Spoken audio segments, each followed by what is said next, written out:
आज आम बनैबा pizza burger जमती हुए से टाइप एक टेस्टी हेल्दी जलखिया जहाँ पिला समस्त को बहुत पसंद आसो। यह बनैबा आम कड़े गोटे चामच तेल गोटे चामच जीरा पकाइबा से गोटे कप पानी देदेबा पानी रे आम हाफ चामच लुण पकाइबा लुण पकाई सारा पर आम कि समय फुटवा देवा फुटी सारापर से गोटे कप सुजी पकाइबा सुजी को मीडियम रु हाई फ्लेम रे आम पूरा एहीपरी भाव में गोलैबा जेमती से एक बहलिया भाव में तैयारी एबे आम गोटे जगार काढ़ी ठंडा करने को छाड़ीदबा से ही कड़े रे आम गोटे चामच तेल पकाइबा गोटे चामच जीरा पकाइबा गोटे इंच अदा को चुनचुना करी काटिकी पकाइबा से गोटे पियाज को भलसे चुनचुना करी काटी पकाइबा दुईटी कंचा लंका को चुनचुना करी काटिकी पकाइबा ताकू टिके भाजीदबा तार टिके कलर चेंज हो गला परे सेथिरे आमे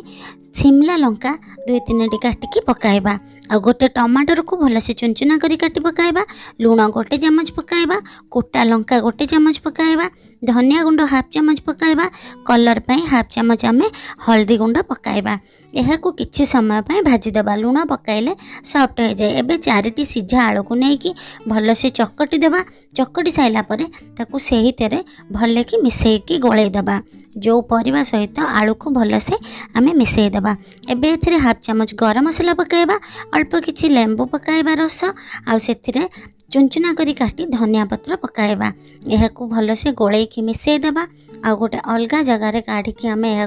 ठंडा करने को छाड़ीदबा। एबे सुजी की आम जो करथिले से पूरा ठंडा हो जाइए हाथ टिके तेल देकी ताकू भलसे चकटी देबा जमती आम अटा चकटी थाउ यह गोटे बेलना पेड़ी रे थोईदेबा हाथ रे एहीपरी दाबी दाबी देबा बेलना काठी पूरा बड़ करी पतला करी बेली देबा बेली सारला परे आम गोटे छोट ग्लास आनिया से ग्लास रे आम एहीपरी भाव छोट छोट करके पूरी टाइप रो शेप दे देबा एहीपरी पूरी भलिया करी देबा। एबे ताकू गोटे साइड रे रखी देबा जो आलू गुड़िक ए ठंडा हो जाइथिबो आलू मसला को हाथ रे एहीपरी गोल करके से पूरी साइज रो आम छोट छोट गोल करी देबा। एबे जो पूरी होता से पूरी उपरे से आलूर गोटे गोल को थोईदेबा ता देहरे पुणी आउ गोटे सुजी जो होता पूरी ता उपरे थोईदेबा आलूटी को मझिरे रखिबा एहीपरी भाव में आम सबुतक एहीपरी भाव में आम हाथ में तैयारी करदेबा। एबे आम कड़े रे तेल पकाइबा अल्प बेसी तेल पकाइबा नहीं से गुड़िक सब आम गोटी गोटी करके से कड़े रे पकाइदेबा